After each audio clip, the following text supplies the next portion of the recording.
আপনিও তো একই রকম ভাবে নতুন বন্দোবস্তের জন্য সংগ্রাম করেছেন, কি হলো ঘটনা? সংগ্রাম তো চলছে। উনি উনি রাজনীতিবিদদের মতো উত্তর দেওয়া শিখে গেছে না?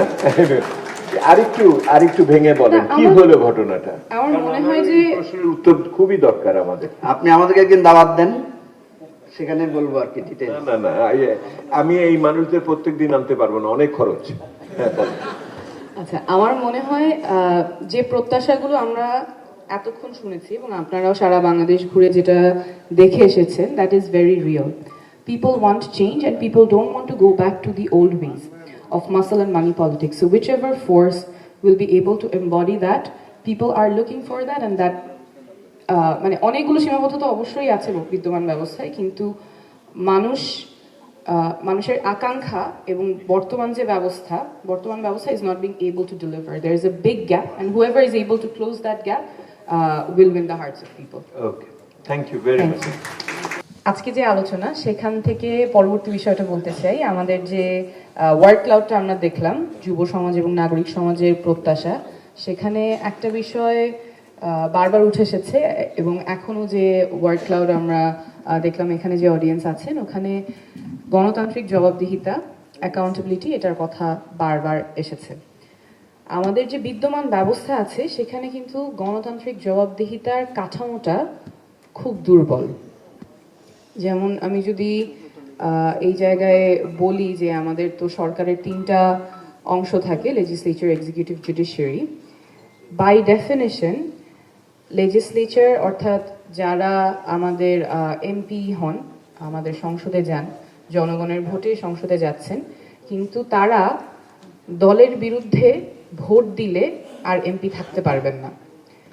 অর্থাৎ জনগণের ভোটে তারা সংসদে যাচ্ছেন জনপ্রতিনিধি হওয়ার জন্য, কিন্তু জনপ্রতিনিধি হওয়ার উপায়টা তাদের জন্য সাংবিধানিকভাবেই বন্ধ করা আছে।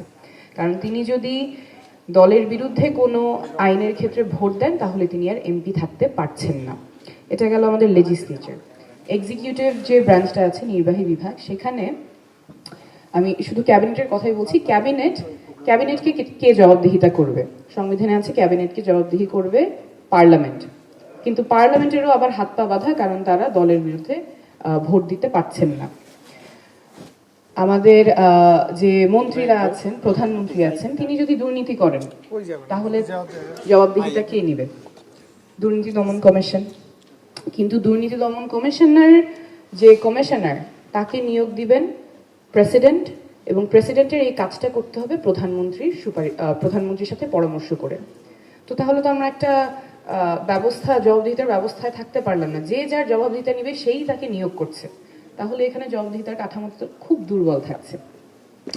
মানবাধিকার যদি লঙ্ঘন করে যারা ক্ষমতায় আছেন, যারা এমপি আছেন, মন্ত্রী আছেন বা প্রধানমন্ত্রী আছেন, তারা যদি মানবাধিকার লঙ্ঘন করেন, তখন সেক্ষেত্রে জবাবদিহিতাটা কে করবে? কোন প্রতিষ্ঠান করবে? মানবাধিকার কমিশন করতে পারে, কিন্তু মানবাধিকার কমিশনের ক্ষেত্রেও যারা মানবাধিকার কমিশনের কমিটিতে থাকবেন, সেখানে যারা থাকবেন তাদের যে বাছাই কমিটিতে আছেন আইনমন্ত্রী, স্বরাষ্ট্রমন্ত্রী। তো আইনমন্ত্রী যদি মানবাধিকার লঙ্ঘনের ক্ষেত্রে তিনি যদি অ্যাকিউজড হন, তাহলে তাকে যে জবাবদিহিতা করবে তিনি তার নিয়োগকর্তা। মানবাধিকার কমিশনের এবার আরো কঠিন হয়েছে, এবার ক্যাবিনেট সেক্রেটারিকে এর ভিতরে ঢুকিয়ে দেওয়া হয়েছে, তো আরেক সমস্যা হয়ে গেছে। এখানে কয়েকজন আছেন, যেমন আইন কমিশনের চেয়ারম্যান, ক্যাবিনেট সেক্রেটারি আগেই ছিলেন, মন্ত্রিপরিষদ সচিব, জাতীয় সংসদের স্পিকার কর্তৃক মনোনীত 2জন সংসদ সদস্য, যার মধ্যে একজন সরকারি দলের, একজন বিরোধী দলের। অর্থাৎ এখানে আসলে নিরপেক্ষতা, যেটা এগেন অনেকবার এসেছে, নিরপেক্ষতাটা এনশোর করে এবং জবাবদিহিতা এনশোর করার কাঠামো বিদ্যমান ব্যবস্থায় খুবই দুর্বল, এবং এটাই আমরা বারবার হতে দেখেছি। যদি আমি মানবাধিকার কমিশনের ক্ষেত্রে বাছাই কমিটির মধ্যে তো নিউট্রালিটি এনশোর করার ব্যবস্থাটা নাই, কারণ আইনমন্ত্রী থাকবেন, স্বরাষ্ট্রমন্ত্রী থাকবেন, জাতীয় সংসদের স্পিকার থাকবেন। স্পিকার 2জনকে মনোনীত করবেন, যার মধ্যে একজন সরকারি দলের, একজন বিরোধী দলের, আইন কমিশনের চেয়ারম্যান এবং মন্ত্রিপরিষদ সচিব। এইটা হচ্ছে বাছাই কমিটি থেকে তারপরে রাষ্ট্রপতি নিয়োগ করবেন। রাষ্ট্রপতি অবশ্যই কাজ করতে পারে না প্রধানমন্ত্রীর পরামর্শ ছাড়া, এক্সেপ্ট অনলি 2 থিংস। সো এই জায়গায় আমাদের জবাবদিহিতার কাঠামোটা নাই, অর্থাৎ প্রধানমন্ত্রী যদি দুর্নীতি করে বা মানবাধিকার লঙ্ঘন করে তাকে জবাবদিহি করার জন্য যে সাংবিধানিক প্রতিষ্ঠানগুলো আছে সেই সাংবিধানিক প্রতিষ্ঠানগুলো নিরপেক্ষভাবে কাজ করার ক্ষেত্রে অনেক বড় বাধা, কারণ যাকে তার জবাবদিহিতা করতে হবে সেই তার নিয়োগকর্তা। জুডিশিয়ারির ক্ষেত্রে Chief Justice will be appointed by President. President is appointed by members of Parliament. And again, we know members of Parliament এর ক্ষেত্রে ইন্ডিপেন্ডেন্টলি অ্যাক্ট করার যে সীমাবদ্ধতাগুলো আছে। তো তাহলে যদি আমাদের এমন দল ক্ষমতায় থাকে বা এমন মন্ত্রী থাকে, এমন প্রধানমন্ত্রী থাকে যিনি দুর্নীতি করছেন, যিনি মানবাধিকার লঙ্ঘন করছেন, যিনি নাগরিকদের অধিকার কেড়ে নিচ্ছেন, তাকে সরানোর ব্যবস্থাটা কি?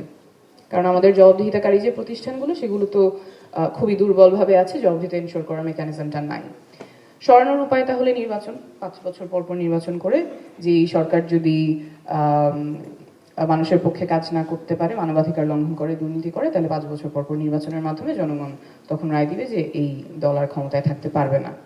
কিন্তু আমরা ওই জায়গাটাও বারবার দেখেছি যে নির্বাচন ব্যবস্থা বারবার ট্যাম্পার করা হয়েছে, রিগ করা হয়েছে।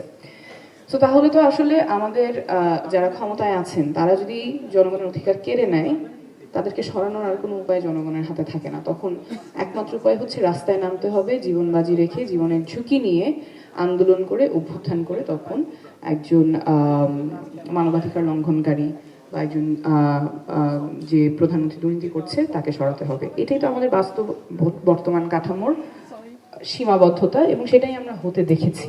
তাছাড়া তো আর কোনো উপায় নাই আমাদের বর্তমান ব্যবস্থায়, তাছাড়া আর কোনো জবাবদিহিতার কাঠামোটা নাই। এবং এটা বারবার আমাদের নাগরিকদের কাছ থেকে, যুব সমাজের কাছ থেকে প্রত্যাশাটা আসছে। তো আমাদের এইটা নিয়ে I think we have to keep the conversation going, এবং সংস্কারের যে কথাগুলো আমরা বলে আসছি সেই জায়গায় we need to keep the dialogue ongoing as well. কারণ এই বিদ্যমান ব্যবস্থায় জবাবদিহিতা এনশোর করা খুবই ডিফিকাল্ট, কাঠামোটা খুবই দুর্বল। আমি যদি আমার জনপ্রতিনিধির জবাবদিহিতা নিশ্চিত না করতে পারি, যাদের হাতে পাওয়ার থাকবে অ্যাবিউজ করার এবং ইউজ করার, তার জবাবদিহিতা এনশোর না করতে পারলে how would be ensure that rights of people will be protected? Thank you. আপনি খুব সুন্দরভাবে বলেছেন আর কি এই কাঠামোর বৈপরীত্যগুলো এবং সীমাবদ্ধতা। তো ওই মঞ্জু ভাই যেটা বলছিলেন, আপনিও তো একই রকম ভাবে নতুন বন্দোবস্তের জন্য সংগ্রাম করেছেন, কি হলো ঘটনা? সংগ্রাম তো চলছে। উনি রাজনীতিবিদদের মতো উত্তর দেওয়া শিখে গেছে না? আরেকটু ভেঙে বলেন কি হলো ঘটনাটা। আমার মনে হয় যে প্রশ্নের উত্তর খুবই দরকার আমাদের। আপনি আমাদেরকে একদিন দাওয়াত দেন, সেখানে বলবো আর কি ডিটেইলস। না, আমি এই মানুষদের প্রত্যেকদিন আনতে পারবো না, অনেক খরচ। হ্যাঁ, আচ্ছা, আমার মনে হয় যে প্রত্যাশাগুলো আমরা এতক্ষণ শুনেছি এবং আপনারাও সারা বাংলাদেশ ঘুরে যেটা দেখে এসেছেন, that is very real. People want change and people don't want to go back to the old ways of muscle and money politics. So whichever force will be able to embody that, people are looking for that, and that মানে অনেকগুলো সীমাবদ্ধতা অবশ্যই আছে বিদ্যমান ব্যবস্থায়, কিন্তু মানুষের আকাঙ্ক্ষা এবং বর্তমান ব্যবস্থা is not being able to deliver. There is a big gap, and whoever is able to close that gap will win the hearts of people. Okay, thank you very much.